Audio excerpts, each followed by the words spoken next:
একটা মানুষ মারা গেলে ওই মমর্ষ থেকে যা করছেন সবই বিদাত। একটু খেয়াল করেন তো, 1 মিনিট বলি। লোকটা মরে মরে জান যায় যায়, লোকটা মরে মরে জান যায় যায়, কি করতে হবে বলেন তো? লাক্কিনু মাউতাকুম লা ইলাহা ইল্লাল্লাহ। ওর পাশে সূরা ইয়াসিন পড়া বিদাত, কোরআন মাজিদ পড়া বিদাত। কোরআন মাজিদ পড়ে তার কিছু উপকার করতে পারবেন না, সূরা ইয়াসিন পড়ে তার কিছু উপকার করতে পারবেন না। আপনি পাশে বলছেন লা ইলাহা ইল্লাল্লাহ, সেও যদি কোনো সময় মুখ দিয়ে লা ইলাহা ইল্লাল্লাহ বলে, তাহলে সে জান্নাতে চলে গেছে। আল্লাহ রাসূল বলছেন, মান কানা আখিরু কালামি লা ইলাহা ইল্লাল্লাহ ফাদাখাল জান্নাহ। মানুষের জীবনের শেষ কথা যদি লা ইলাহা ইল্লাল্লাহ হয়, তাহলে সে জান্নাতে চলে গেছে। এবার লোকটা মারা গেছে, সাদা কাপড় দিয়ে ঢেকে দেন। আপনি তাড়াতাড়ি কেবলামুখী করলেন কেন? সাদা কাপড় দিয়ে ঢেকে দিতে, এটা হলো সুন্নাত। কেবলামুখী করা এটা হলো বিদাত। 3, অজু দিয়ে গোসল দিতে হবে। অজুর অঙ্গগুলি আগে ধুইতে হবে। কুলি থেকে নিয়ে, নাকে পানি দেওয়া থেকে নিয়ে, হাত থেকে নিয়ে, মুখ থেকে নিয়ে, মাথা থেকে নিয়ে অজু করার পরে গোসল দিতে হবে। অজু করিয়ে গোসল দেন। পেট চেপে পেশাব পায়খানা বের করলেন কেন? এরই নাম বিদাত। উঠিয়ে বসিয়ে পেশাব পায়খানা বের করলেন কেন? এরই নাম বিদাত। এখন নখ কাটলেন কেন? এরই নাম বিদাত। নখ বড় রাখতে পাবে না কেউ। উপস্থিত বৈঠকের মুসলিম বোন, এ মেয়ে শোনো, তোমার হাতে নখ বড় কেন দেখো তো। তোমার বাপ নেই, তোমার হাতে নখগুলো বড় বড় কেন? নবীগণের বৈশিষ্ট্য 10টি। নবীগণের বৈশিষ্ট্য 10টি। কয়টি? 10টি। 1, দাড়ি বড় করতে হবে। 2, মোচ কেটে ফেলতে হবে, চাঁচা যাবে না, মোচ কেটে ফেলতে হবে। 3, অজু গোসলের সময়তে গিরাগুলি ভালো করে ধুইতে হবে। 4, পেশাব করার পরে পানি দিয়ে পবিত্রতা অর্জন করতে হবে, নইলে ঢেল। 40 কদম হাঁটা যাবে না ঢেল নিয়ে, খক খক করে কাশা যাবে না ঢেল নিয়ে, পায়ের উপরে পা উঠানো যাবে না ঢেল নিয়ে। পেশাব করে পানি দিয়ে পবিত্রতা অর্জন করতে হবে। বগলের লোম উঠিয়ে ফেলতে হবে, নারী পুরুষ একই হুকুম। বগলে ব্লেড ব্যবহার করা যাবে না। নিচের লোম পরিষ্কার করতে হবে, নারী পুরুষ ঊর্ধ্বে টাইম 40 দিন, যেভাবে সম্ভব, যা দিয়ে সম্ভব, তবে 40 দিন নারী পুরুষ একই হুকুম। নখ কেটে ফেলতে হবে, কাজফুল আসফার। শুক্রবারের দিন, বৃহস্পতির দিনে হিসাব করতে হবে, একটুকু বড় হয় না যেন। মেয়েদের নখ বড় আছে, আপনার মেয়ে এই শিক্ষিতা মেয়ে নয়, এ হচ্ছে বন্য বর্বর অশিক্ষিতা মেয়ে। নখে নেইল পালিশ দিতে পাবে না মেয়েরা।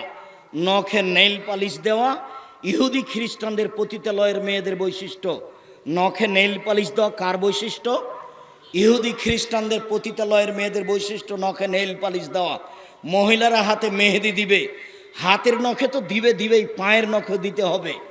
মহিলারা হাতের নখে এবং পায়ের নখে মেহেদি দিতে বাধ্য, দিতেই হবে। একজন মহিলা আল্লাহ রাসূলের কাছে একটা পত্র দিয়েছিল। তা আল্লাহ রাসূল পত্রটা নেওয়ার পরে বলছেন, কি ব্যাপার, এই হাতটা পুরুষের না মহিলার? পুরুষের যদি হয় তাহলে মেহেদি নেই, ভালো কথা। মহিলার যদি হয় তাহলে মেহেদি নাই কেন? মহিলার হাতে মেহেদি ছিল না, তিনি নিন্দা করলেন। তার মানে মহিলারা হাতের নখে, পায়ের নখে মেহেদি দিতে বাধ্য, দিতেই হবে। মহিলারা এমন কিছু মুখে হাতে লাগাবে যা দেখতে পাওয়া যায়, গন্ধ পাওয়া যায় না, যা দেখতে পাওয়া যায়, গন্ধ পাওয়া যায় না।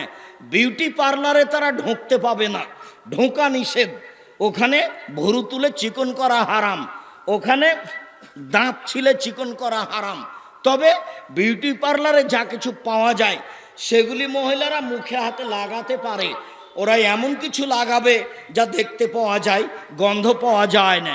পুরুষ মানুষ এমন কিছু ব্যবহার করবে যা গন্ধ পাওয়া যায়, দেখতে পাওয়া যায় না। পুরুষ মানুষ এমন কিছু ব্যবহার করবে যা দেখতে পাওয়া যায় না, গন্ধ পাওয়া যায়। পুরুষের নখে মেহেদি দেওয়া হারাম, হাতে মেহেদি দেওয়া হারাম।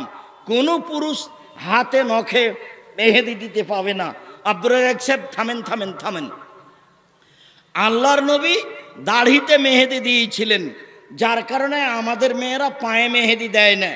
আপনি যে বলছেন পায়ে মেহেদি দিতে হবে, জি দিতেই হবে, দিতে বাধ্য। তো দাড়িতে দিয়েছেন যে, আরে দাড়িতে দিয়েছেন ওটা একটা সুন্নাত। দাড়ি তো আল্লাহর নবী আতরও তো দিয়েছেন, আল্লাহর নবী দাড়িতে আতর লাগিয়েছেন। কিন্তু আবার যারা ঋতুবতী মহিলা গোসল করে পবিত্র হবে তাদেরকে লজ্জা স্থানে আতর ব্যবহার করতে বলেছেন আল্লাহর নবী। তা আতর যে আল্লাহর নবী দাড়িতে লাগিয়েছেন, এইবার যেখানে যেটা ব্যবহার করেছেন সেটা সুন্নাত, অতএব নখ কেটেই ফেলতে হবে, জরুরি। সকাল হয় না যেন উপস্থিত বৈঠকের মুসলিম বোন, এ মেয়ে তোমাকে সাবধান করছি, এখন বাড়িতে গিয়ে প্রথম কাজ যেটা সেটা হলো নখ কেটে ফেলা। দ্বিতীয় কাজ যেটা সেটা বাড়িতে যেন কোনো ছবি মূর্তি না থাকে, যেন কাঁকড়া না থাকে। ভেঙে চুরে ইমানদার হয়ে রাত্রে ঘুমাবা।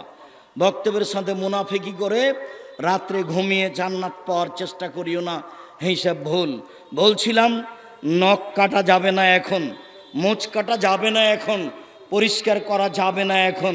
লোকটা মারা গেছে, সব বিধান বন্ধ, নখ কাটা বন্ধ, মোচ কাটা বন্ধ, নিচের লুম পরিষ্কার করা বন্ধ।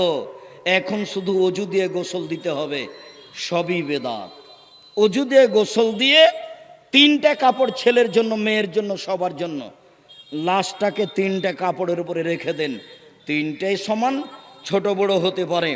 ডান দিকের কাপড়টা আগে উঠিয়ে, বাম দিকের কাপড়টা পরে উঠিয়ে আপনি রশি দিয়ে তিনটে বেঁধে দেন।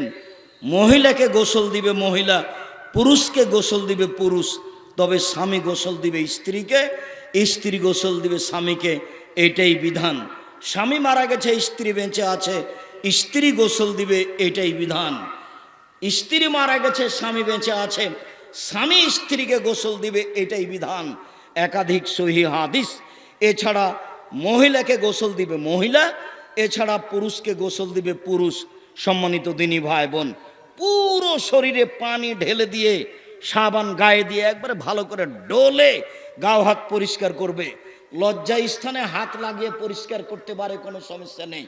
যদি কেমন কেমন লাগে তাহলে একটু হাতে কাপড় একটু ব্যবহার করবে, একটু কাপড় ব্যবহার করে ভালো করে শরীরের সব অঙ্গ ডোলে ভালো করে ঝকঝকে করে পরিষ্কার করবে। একবার, তিনবার, পাঁচবার, সাতবার ঝকঝকে হয়ে পরিষ্কার হতে হবে। এটা রাসূলের হাদিসের আদেশ, একাধিক আদেশ। এরপরে জানাজা, জানাজা শুরু হওয়ার আগে কেউ বক্তব্য দিতে পাবে না, সব বিদাত, কেউ কথা বলতে পাবে না, ইমাম সাহেব বক্তব্য দিতে পাবে না। শুধুমাত্র ইমাম সাহেব বলতে পারেন, শোনেন এই ছেলে, তুমি তোমার বাপের বড় ছেলে তাই না, তুমি সালাম দিয়ে বলো, ঋণ লেনদেন থাকলে আমাকে বললে আমার বাপের জিম্মেদার আমি দিয়ে দিব। কেন? ঋণ ছাড়া জানাজা নাই। আল্লাহ রাসূল জানাজা শুরু করবেন, শুরু করতে গিয়ে বলেন, এই শোনো, এ ঋণ আছে নাকি? জি।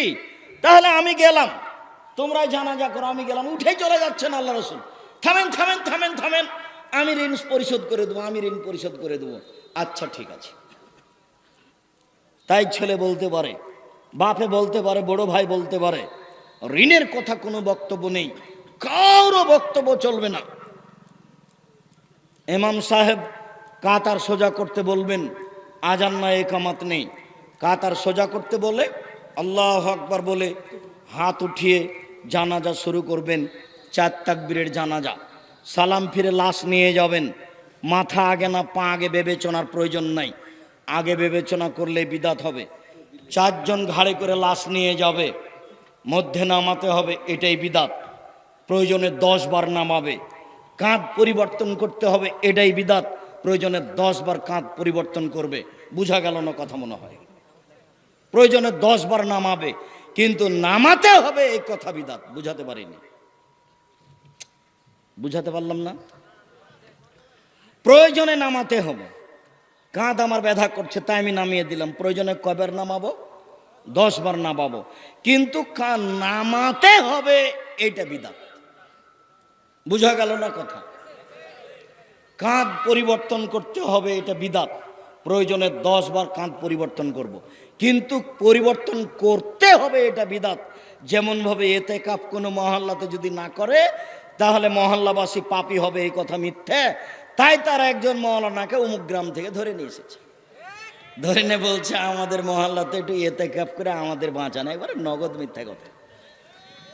লোকটাকে কবরে নামাতে হবে বিসমিল্লাহ ওয়ালা মিল্লাতে রাসূলিল্লাহ সাল্লাল্লাহু আলাইহি সাল্লাম, ডান কাতে রাখতে হবে, গোটাটাই ডান কাতে একবারে অলের সাথে লাগিয়ে দিয়ে মুখখান কেবলার দিকে মুখ করে দেওয়া বিদাত, পুরোটা লাগিয়ে দিতে হবে কেবলামুখী করে। 3 অঞ্জলি মাটি দিতে হবে। ভর্তি হয়ে গেছে, আটা মাটি লাগবে না, বাড়ি চলে যান, ডবল নেকি পাবেন। মানুষ বেশি তাই ডালিতে করে মাটি নিয়ে সবার হাতে ছয়ে নিল, এটা হলো বিদাত।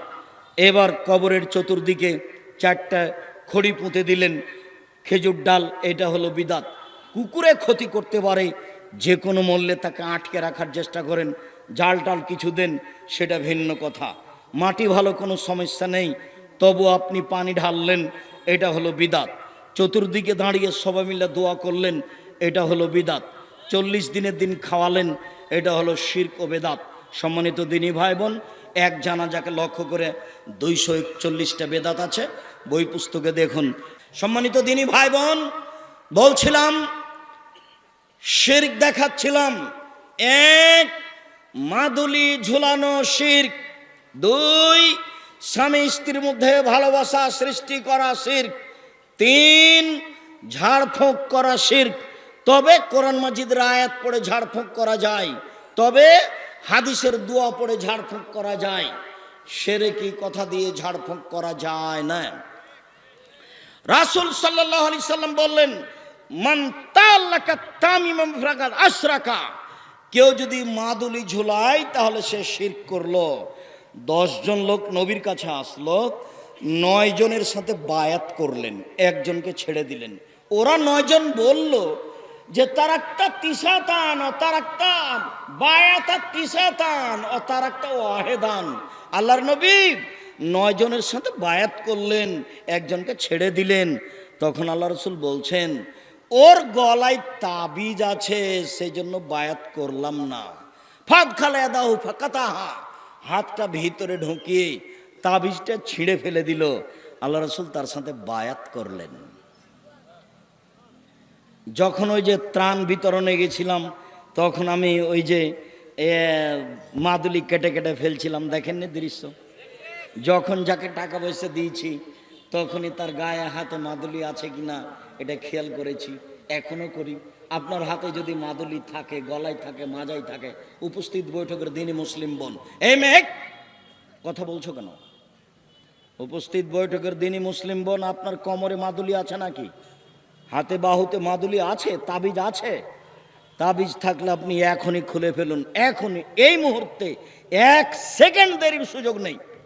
যদি আপনি খুলে ফেলেন, মারা যান, জান্নাত হবে ইনশাল্লাহ। আর থেকে যাওয়া অবস্থায় মারা গেলে জান্নাত হবে না, এটাই চূড়ান্ত হিসাব।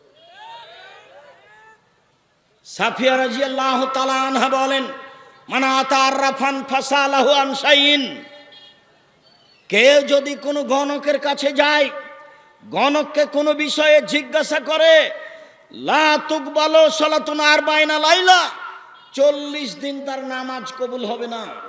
কেউ যদি গণকের কাছে যায় কিছু জিজ্ঞাসা করে, দেখুন তো ভাই আমার টাকাটা হারিয়ে গেছে, কে নিয়েছে, তার সালাত কবুল হবে না কতদিন?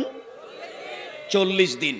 রাসূল সাল্লাল্লাহু আলাইহি সাল্লাম বলেন, মান আতারাফান ফাসাদ্দাকা বিমা কালা, গণকের কথা যদিও বিশ্বাস করে, ফাকাদ কাফারা বিমা উনজিলা আলা মুহাম্মদ, তাহলে সে কোরআন মাজিদকে অস্বীকার করলো।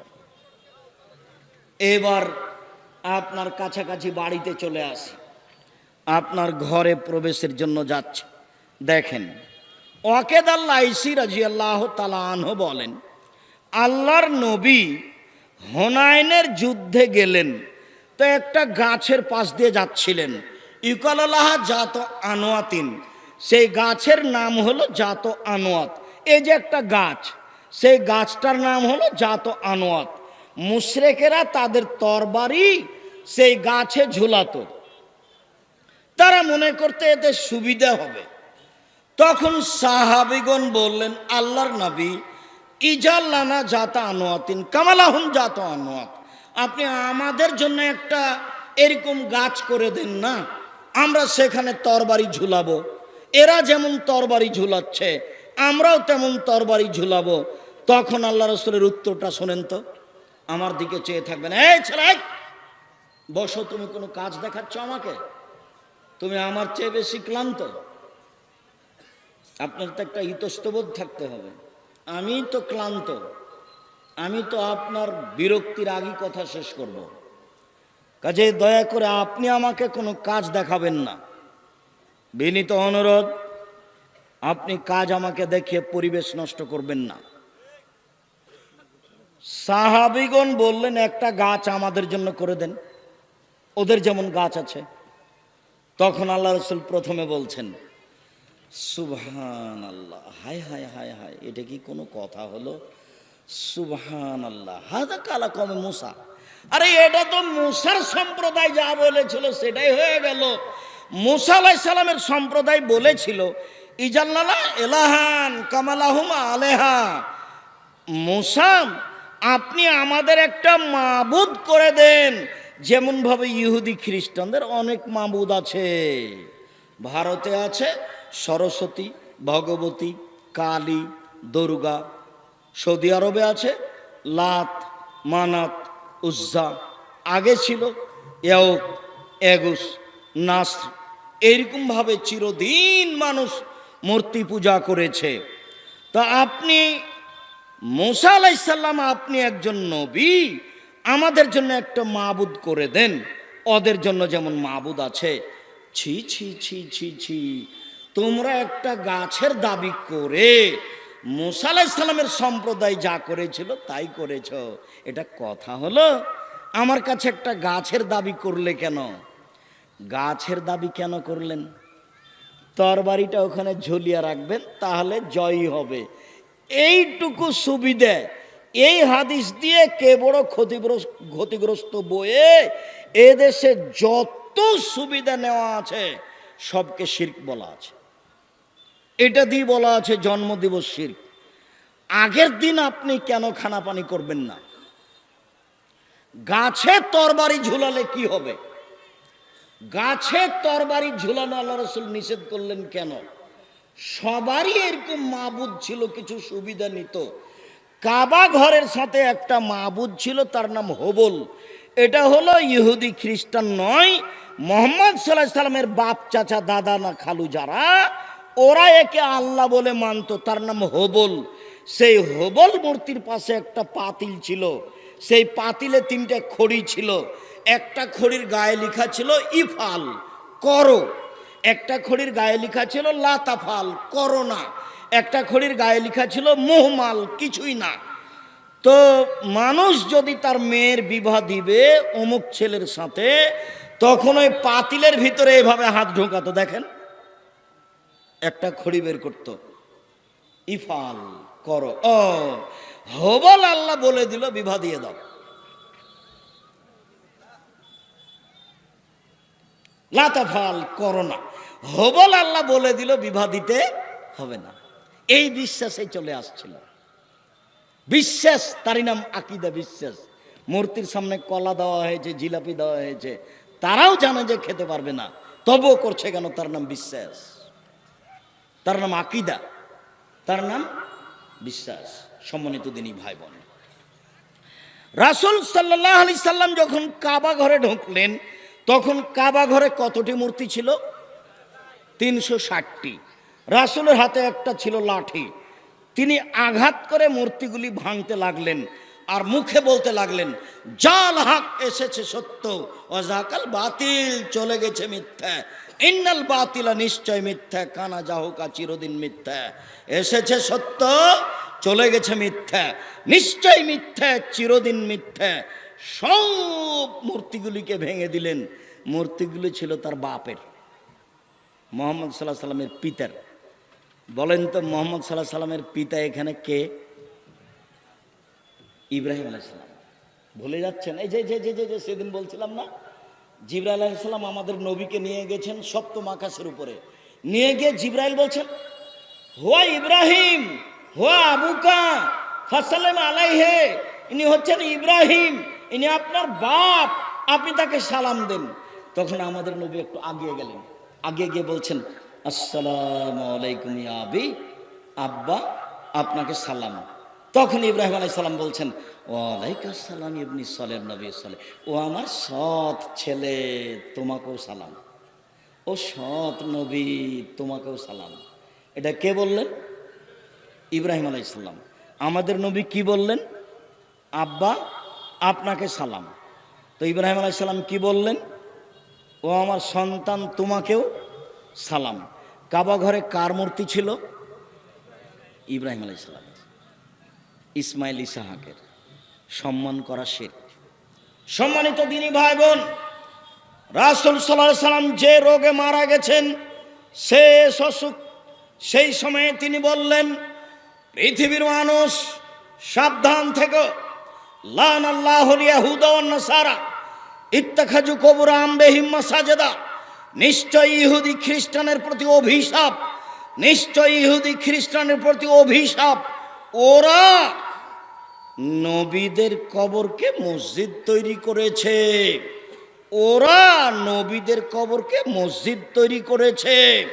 রাসূল সাল্লাল্লাহু আলাইহি সাল্লাম বললেন, লা তাজালু কাবরি ওয়াসানা, পৃথিবীর মানুষ আমার কবরটাকে ইবাদতের জায়গা করো না। পৃথিবীর মানুষ আমার কবরটাকে ইবাদতের জায়গা করো না।